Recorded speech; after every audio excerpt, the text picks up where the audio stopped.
কবরের ভয়, মৃত্যু যন্ত্রণা। আল্লাহ রাব্বুল আলামিন বললেন, আলহাকুমুত তাকাসুর, তোমরা গাফিল হয়ে গেছো, প্রাচুর্যের মুখে, সম্পদের মুখে, অর্থের মুখে গাফিল হয়ে গেছো। নিজেকে তোমরা গাফিল বানিয়েছো। এইভাবে যখন আমার আল্লাহ পাক কোরআন কারীমের মধ্যে তুলে ধরলেন, বন্ধুরা আমার খেয়াল করুন, গাফিলের ডিফিনিশন যদি করতে যাই অনেক লং টাইম লাগবে। সংক্ষেপ আকারে আপনাদের সামনে বলতে চাই, গাফেলটা কি, গাফেল কাকে বলে, কয়েকটা শব্দ দিয়ে বলতে চাই। সস্তা জিনিস বোঝেন তো আপনারা?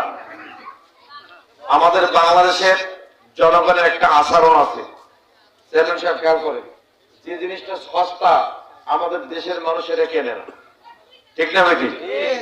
বেগুন যদি 3 টাকা বা 5 টাকা কেজি লাগে, বেগুন আর খায় না। মূলা যদি 5 টাকা লাগে, ওটা খায় না।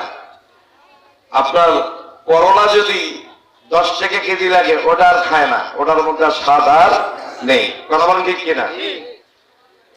যখন প্রথম করলা গাছ হয় 100 টাকা কেজি, 150 টাকা কেজি, তখন ওটার খুব স্বাদ। মূলা 80 টাকা কেজি, খুব স্বাদ। সিম 100 টাকা কেজি, খুব স্বাদ। কথা বলেন ঠিক কিনা? বেগুন 100 টাকা কেজি, খুব স্বাদ। তো যে জিনিসটা সস্তা এটা আমরা খাই না। তার মানে গাফেল শব্দের অর্থ হলো সস্তা। কি নাম? অনিচ্ছুক মানে ইচ্ছা নাই যা, তাকে বলা হয় গাফেল। অলস যাকে বলা হয় তাকে বলা হয় গাফেল। অলস কারা? নামাজ পড়ছো, আর সেই তো পড়ার সময় পাওয়া যাচ্ছে না, এটা কোনো কথা ভাই? সময় পাওয়া যায় না, নামাজ পড়ার সময় পাওয়া যায় না, এটা কোনো কথা নাকি? এই হলো কথা।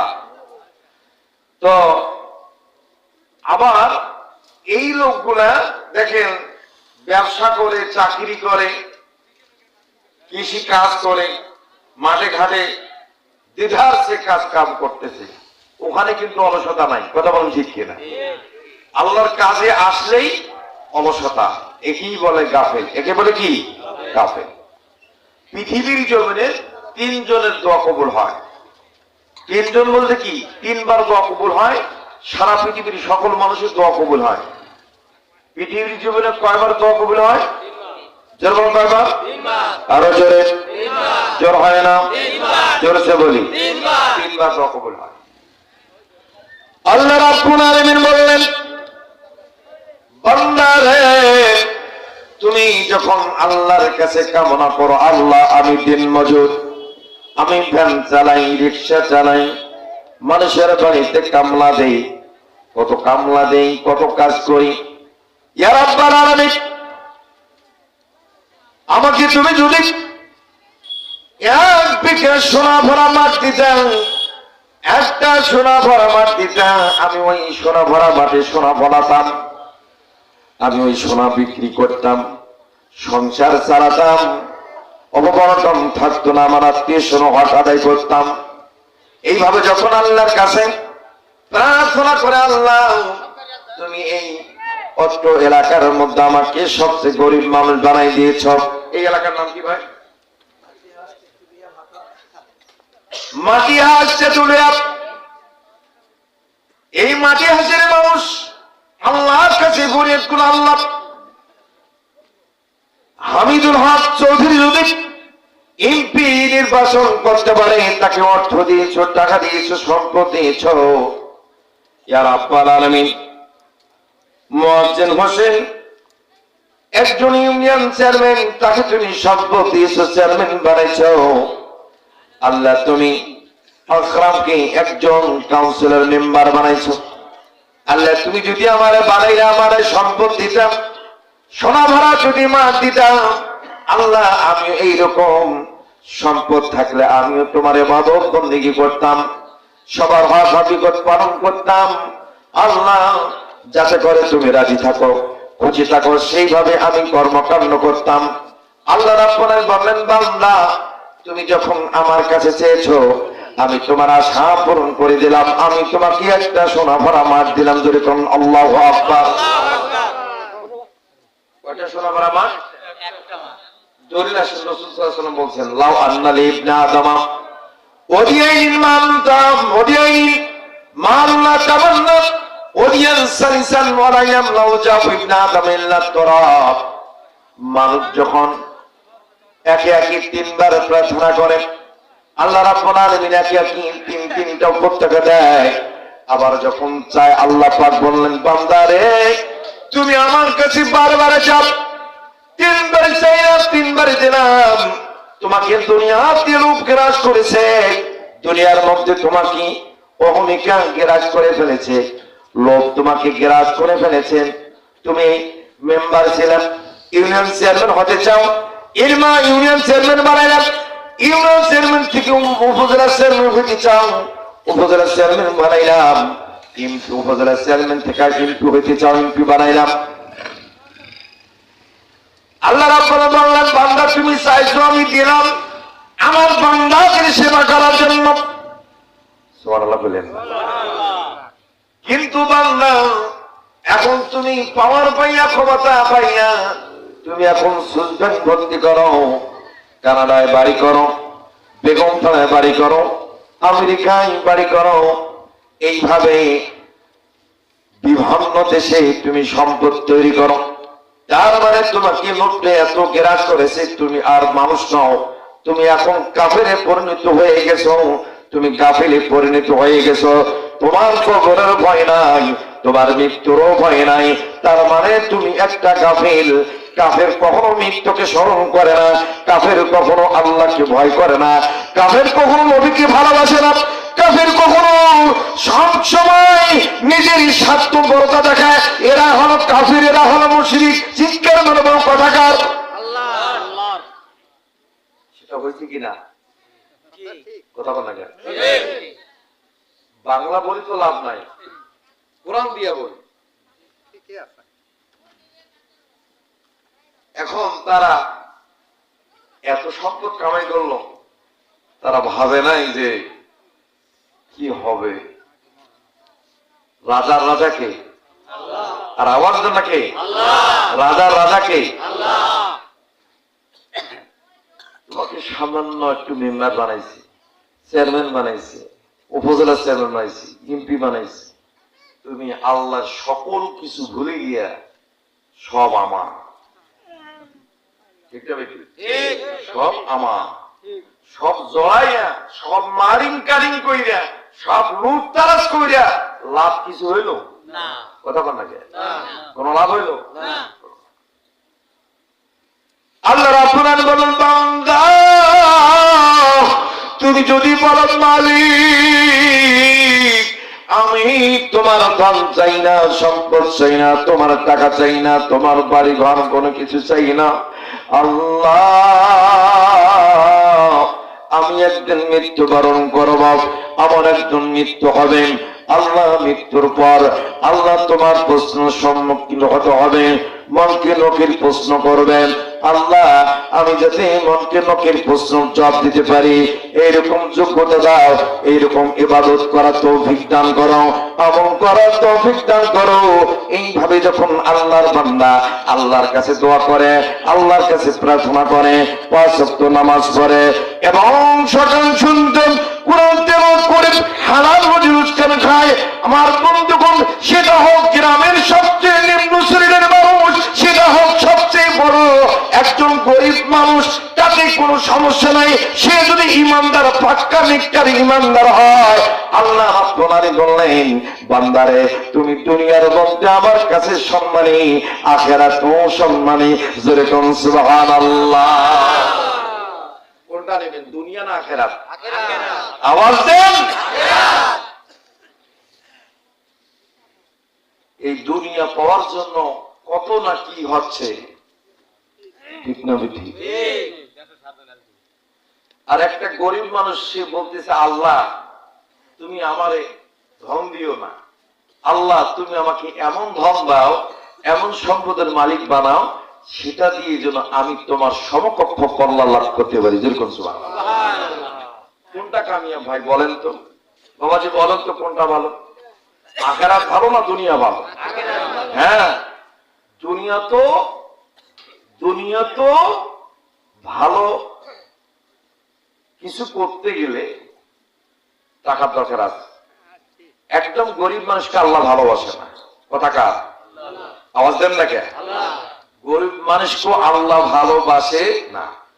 দরিদ্রতার কারণে মানুষ কুফরির কাজে নিয়োজিত হয়। কথা বলেন ঠিক? ওই গরিব হওয়া যাবে না।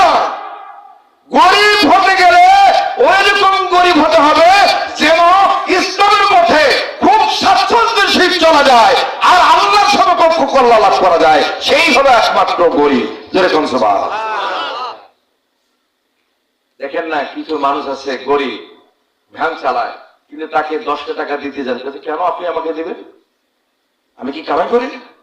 ইনকাম করি না? না। আচ্ছা চেয়ারম্যান সাহেব, আপনার কাছে এরকম লোক আছে না যে আপনি দিতে গেছেন ছিনিয়ে এনে? আছে না? পান নাই?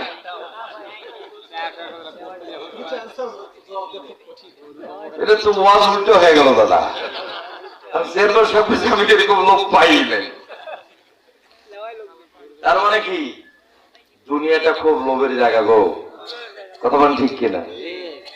এই গরিব মানুষ চিন্তা করতেছে কেনা এই চেয়ারম্যান সাহেব মন খারাপ করিয়ে নেবে আপনার দেখতে বলুন। এই চেয়ারম্যান সাহেবের বাড়ি তো একটা গরিব মানুষ, ধরে দেন ওর নাম হলো বল্টু। ওর নাম কি?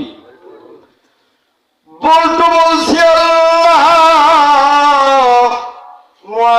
চেয়ারম্যান যদি চেয়ারম্যান হয়, তার বাড়িটা যদি বিল্ডিং হয়, দুলসাজিয়াতে যদি বাড়ি থাকে, বগুড়া শহরের মধ্যে যদি ফ্ল্যাট থাকে, আল্লাহ তুমি আমার দাও না কেন মালিক, আমারও তুমি দাও। আমার আল্লাহ রাব্বুল আলামিন বললেন দুনিয়ার জমিনে 3 বার দোয়া কবুল করে। এখন ওই বল্টু আল্লাহর কাছে দোয়া করল, আল্লাহ রাব্বুল আলামিন তাকে 1 বিঘা সোনা ভরা মাঠ দিল। আবার চাইলো, আবার পাইলো, আবার চাইলো, আবার পাইলো। আবার চতুর্থ বার যখন চায়, আল্লাহ রাব্বুল আলামিন বলেন বান্দা তুমি দুনিয়ার জমিনে আমার কাছে কল্যাণ চাও না, জান্নাত চাও না, তুমি জাহান্নাম চাও আর ওই সম্পদ চাও। জোরে জোরে কান নাউজুবিল্লাহ। এমন লোক আছে না? নাই। সুদ খাওয়া হোক, ঘুষ খাওয়া হোক, চুরি করি হোক, 2 নম্বরই করে হোক, সম্পদ চাই। আছে না? নাই। এরকম কিছু গরিব লোক আছে না? কথা কয় না। আর জোরে বলেন না। হঠাৎ করে কিন্তু অনেক টাকার মালিক হয়ে গেছে, কিন্তু চরিত্র ওই রকমের আছে। ও কি সমাজের দামি মানুষ? কথা বলেন, দামি মানুষ? বন্ধুরা আমার কেউ করুন, আল্লাহ রাব্বুল আলামিন বললেন দুনিয়ার জমিনে প্রত্যেকটা মানুষের 3টা হলো স্টেশন। কয়টা? জোরে বলেন, আরো জোরে, জোরে সে বলি 3টা। আলোচনা কিন্তু গুরুত্বপূর্ণ আলোচনা হচ্ছে। যারা বুঝবেন বুঝবেন, না বুঝলে কিছুই নাই। কি ভুলে আমি ভুল বলছি? আলোচনার মধ্যে ঢুকে গেছি, মেন কথাগুলো বলে যাচ্ছি। একটা ঘটনার দিকে যাবো ইনশাআল্লাহ। যুবকদের জন্য একটা টাটকা আওয়াজ আছে, ছেলে মেয়ের প্রেম। হায় রে আল্লাহ, হাত ধরি টানাটানি, কি যে হবে আল্লাহ জানে। শুনবেন না শুনবেন? হ্যাঁ, খেয়াল করেন। এখন মানুষের জীবনে 3টে স্টেশন। কয়টা স্টেশন? 1 নম্বর স্টেশন হলো মায়ের পেট। কি জোরে বলেন? আমার কি কথা আপনারা বোঝেন না নাকি? আওয়াজ দেন না কেন? আল্লাহ দিলে বহু মানুষ আছে, এখানে হাজার মানুষ আছে, উত্তর দেন। তাহলে মানুষের জীবনে কয়টা স্টেশন? 3টে স্টেশন। প্রথম হলো মায়ের পেট, 2 নম্বর দুনিয়া, 3 নম্বর হলো কবর। 3 নম্বর কি? জোরে কি? কবর। শেষ করবো? শেষ করে দিই।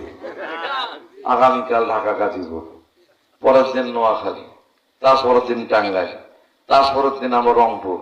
চলছে, কত বলি। এখন আপনারা যদি আমার গুরুত্ব না দেন আমি কি করবো? আপনারা আমি কথা বললে কথার উত্তর দেন না। ইয়াং জেনারেশন পকেটের মধ্যে হাত ঢুকে দিয়া টুটুর করে দেখতেছে, কি হবে আল্লাহ জানে। খেলা হবে কিন্তু এই মুরব্বী বাবাজি চলে যায় গে খেয়াল করেন শেষ করবো খেয়াল করেন স্টেশন কয়টা তিনটা এক নম্বর মায়ের পেট আচ্ছা বলেন আমরা ভোট দিতে গেলে আইডেন্টি কার্ড এনআইডি কার্ড লাগে কিনা জোরে বলেন লাগে কিনা তাহলে মায়ের পেটের মধ্যে যখন একটা বাচ্চা জন্ম নেয় মানুষের রূপান্তরিত পরিণত হয় দুনিয়ার আসার আগেই তার জীবন চোখ নাক কান সব খুলে যায় কথা বলেন ঠিক কিনা এটা হলো পাসপোর্ট এটা হলো কি পাসপোর্ট দুনিয়ার জীবনে জন্ম থেকে শুরু করে মৃত্যু অবধি যাহা কিছু কর্মকাণ্ড করবে এটার আমল এটা হলো ভিসা এটা হলো কি ভিসা এটা হলো 2 নম্বর স্টেশন 3 নম্বর স্টেশন হলো কবরে যখন বলা দিতে হবে মান রাব্বুকা মান দীনুকা মান নাবিয়ুকা যেরকম সুবহানাল্লাহ কটা স্টেশন হলো আচ্ছা বলেন আপনি ইন্ডিয়া যাবেন ভিসা ছাড়া যাইতে পারবেন না সম্ভব না বন্ধুরা আমার খেয়াল করুন আপনার আমার পাসপোর্টটা হলো মায়ের পিঠে যখন জন্মগ্রহণ করলাম যখন দুনিয়ার জমিনে আসলাম আমার বন্ধুগণ বাবার নাম ছাড়া বাবার নাম মায়ের নাম ছাড়া কি পরিচয় হয় মায়ের পেট থেকে যখন বাবার মাধ্যমে মায়ের মাধ্যমে যখন আমার আপনার জন্ম হলো এটাকে বলা হয় পাসপোর্ট আর যখন দুনিয়ার জীবনে আসলাম আসার পর আমার আল্লাহ রাব্বুল আলামিন বললেন আল্লাযী খালাকাল মাউতা ওয়াল হায়াতা লিয়াবলুয়াকুম আইয়ুকুম আহসানু আমালা সিস্টেম আল্লাহু আকবার আল্লাহ রাব্বুল আলামিন বললেন আল্লাযী খালাকাল মাউতা তিনি যিনি সৃষ্টি করেছেন মাউতা মৃত্যু সৃষ্টি করেছেন আমার আপনার হায়াত দ্বারা কি মৃত্যু সৃষ্টি করলেন তারপর হায়াত সৃষ্টি করলেন তারপর হায়াত সৃষ্টি করার পর আইয়ুকুম আহসানু আমালা দুনিয়ার জীবনে যে যত বেশি পারো আমল করো নেকির কাজ করো আল্লাহর কাম করো আল্লাহকে সন্তুষ্ট করো রাজি করো সন্তুষ্ট রাজি করার পর যখন তোমরা কবরে আসবে আমি আল্লাহ রাব্বুল আলামিন তোমার কবর জমিন দ্বারা আমি আল্লাহ নিজে হয়ে যাব যেরকম আল্লাহু আকবার এই জন্য বন্ধুরা আমার খেয়াল করুন আমার আল্লাহ বলে দিলেন আলহাকুমুত তাকাসুর তোমরা কাফের হয়ে গেছো অর্থের মোহে সম্পদের মোহে টাকার মোহে ক্ষমতার মোহে বরং দুনিয়ার জগতে যে ছেলে স্ত্রীর সন্তান কোনো কাজে আসবে না যে সম্পদ কাজে আসবে না যে বাড়ি ঘর কাজে আসবে না যে ব্যবসা কাজে আসবে না কোনো কিছুই কাজে আসবে না কাজে আসবে আমার আপনার আমল এই আমল ছাড়া কোনো কাজে আসবে না কবরে আর আখিরাতে সুতরাং দুনিয়ার জমিনে যে স্ত্রীর কারণে যে ছেলে মেয়ের কারণে চুরি করলাম রাহাজানি করলাম ডাকাতি করলাম চিন্তাই করলাম কত কি করলাম আমার বন্ধুগণ আমার আল্লাহ রাব্বুল আলামিন বললেন বান্দা তোমার দুনিয়ার মধ্যে ছেলে মেয়ে স্ত্রী সন্তানের জন্য যত রাহাজানি চুরি ডাকাতি চিন্তাই যত কিছু অন্যায় করে সম্পদ করম এটা তোমাদের গাফেল হওয়ার কারণে করম বরং তোমরা যদি দিনরাতে যদি 70 বার মৃত্যুকে স্মরণ করতাম 5 ওয়াক্ত নামাজ পড়তাম আল্লাহর হজ করতাম রোজা পালন করতাম আল্লাহ রাব্বুল আলামিন তোমাদেরকে আমি আমার আল্লাহ তোমাদেরকে জান্নাত দিত আমাকে আপনাকে জান্নাত দিত জোরে জোরে কান সুবহানাল্লাহ আকে আম্মাদ নফাকুলে রাদিও আম্বিয়াও আউলিয়াও মুহতাজিও সাজওয়াতু দেশ রহমাতাল লিল আলামিন আকে আম্মাদ নফাকুলে রাদিও আম্বিয়াও আউলিয়াও মুহতাজিও সাজওয়াতু দেশ রহমাতাল লিল আলামিন আল্লাহ আকবার দুনিয়ার জমিনে যে ব্যক্তি বললেন মালিক আমি দুনিয়ার জমিনে আল্লাহ আমি এসেছি আমাকে প্রেরণ করছাম আমি তোমার গোলাম আমি একজন মুমিন হতে চাই আমি একজন পরহেজগার হতে চাই আল্লাহ আমাকে 5 ওয়াক্ত নামাজ পড়ার তৌফিক দান করো, আমাকে রোজা পালন করার তৌফিক দান করো, যাকাত দেওয়ার তৌফিক দান করো, রুকু করার তৌফিক দান করো, সিজদা করার তৌফিক দান করো, আমর বিল মারুফ সৎ কাজের আচরণ দান করো, অন্যায় গুনাহ মুনকার এবং অসৎ পথ থেকে মানুষকে বাধা দান করার তৌফিক দান করো। আল্লাহ বেশি বেশি আমাকে তওবা করার তৌফিক দান করো। আল্লাহ রাব্বুল আলামিন সূরা জুমার মধ্যে বললেন,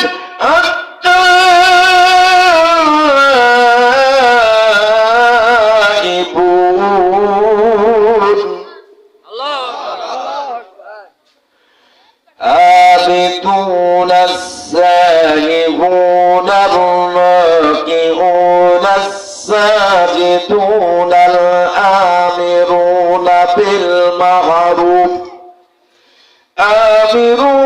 بالمعروف والناهون عن المنكر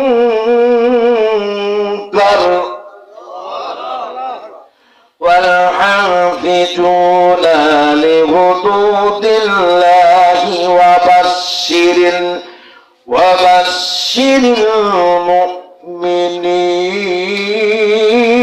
المؤمنين।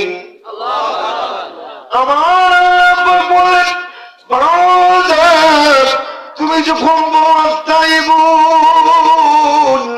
আল্লাহ আমাকে তওবাকারীর মধ্যে অন্তর্ভুক্ত করো, আল্লাহ আমাকে নাফরমান থেকে ইবাদত করো, বেঈমান থেকে হেফাজত করো, মুনাফিক বানাইও না, বেনামাজি বানাইও না, আল্লাহ সুদ করো ঘুষ করো বানাইও না, আল্লাহ জিনাখোর বানাইও না, পরনারী ঠেলাইও না, আল্লাহ চুরি বাটপারি রাহাজানি করেও না। আর আবেদন আমাকে ইবাদতকারী বানাও, হামিদুন আমাকে রোজা প্রশংসাকারী বানাও, সাইয়ুম রোজা পালনকারী বানাও, রাকিয়ুন রুকুকারী বানাও, সাজিদুন সিজদাকারী বানাও, আমিরুন বিল মারুফ এবং সৎ পথের আদেশ দানকারী বানাও, ওয়ান্নাহুন আনিল মুনকার এবং অসৎ পথ থেকে মানুষকে বাধা দানকারী বানাও। আল্লাহ রাব্বুল আলামিন বললেন, বান্দারে আমি তোমাকে তোমার 9টি গুণ দিয়া আমি আল্লাহ রাব্বুল আলামিন তোমার জন্য ওয়াদা করলাম, আল্লাযী লাহুম মাগফিরাতাও ওয়া আজরুন আযীমা। আমি আল্লাহ ওয়াদা করলাম, আমি তোমাদেরকে ওয়াদা দিয়ে দিলাম, লাহুম মাগফিরাতাও আমি তোমাদেরকে ক্ষমা করব, যত বড় তুমি পাপী হও না কেন, যত বড় গুনাহগার হও না কেন, যত বড় অন্যায়কারী হও না কেন, তুমি যদি আমার কাছে তওবা করেছো, তোমার যদি ওসবারের মতো গুনাহ থাকি, আমি আল্লাহ পাক সেই গুনাহ মাফ করে দিয়া আমি তোমার ওই পাহাড় পরিমাণ নেকি করে দিয়া আমি আল্লাহ তোমাকে মাফ করে দিলাম। আর সেই জাতি ঘোষণা করলাম, আজরান আযীমা, আমি তোমাদেরকে দেব পুরস্কার জান্নাত। জোরে করো সুবহানাল্লাহ। আপনাদের কি কষ্ট হয়? না।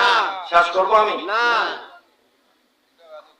বন্ধুরা আমার খেয়াল করুন, এই জন্য আল্লাহ রাব্বুল আলামিন বলেন, হাত্তা যুরতুমুল মাকাবির, যতক্ষণ না মানুষ কবরে পৌঁছে ততক্ষণ মানুষ শুধু বলে, আল্লাহ তুমি আমার বাড়িটা দাও, আল্লাহ একটা বাড়ি করার তৌফিক দান করো, আল্লাহ তুমি দালাল করার তৌফিক দান করো, ব্যবসা করার তৌফিক দান করো, আরো দাও, আরো দাও, 1 বিঘা আছে 2 বিঘা দাও, 4 বিঘা আছে 5 বিঘা দাও, একটা আমাকে দর্শিসের মধ্যে বাড়ি দাও, বগুড়ার শহরের মধ্যে একটা বাড়ি বানার তৌফিক দান করো, ঢাকার মধ্যে একটা ফ্ল্যাট বানার তৌফিক দান করো। চাই আর চাই, চাই আর চাই, আমার আল্লাহ বলেন,